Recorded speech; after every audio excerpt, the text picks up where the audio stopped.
On est parti pour la mini-review du chapitre 1160, car Oda nous a encore offert un très bon chapitre cette semaine, et voilà ce qu'il implique pour la suite.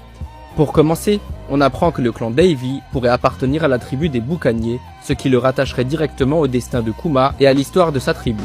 Cela montre que les Boucaniers sont encore plus liés au grand mystère du siècle oublié qu'on ne le pensait, et que le lien entre les Davy, Teach et les Boucaniers pourrait devenir central pour comprendre ce peuple oublié, leurs crimes et leur rôle face au gouvernement mondial.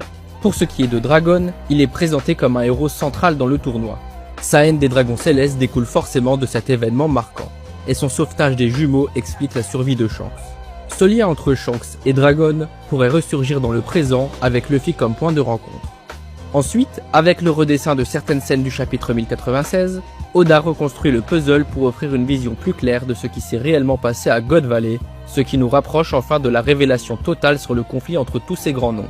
Et enfin, on assiste à la présentation complète des chevaliers divins avec l'introduction de 2 nouveaux membres. L'un semble posséder une part de gène d'un géant antique, tandis que l'autre présente clairement une part de gène d'homme-poisson. De plus, leur car design fait penser à certains numbers, ce qui implique un possible lien entre les chevaliers divins et la création de ces derniers par César.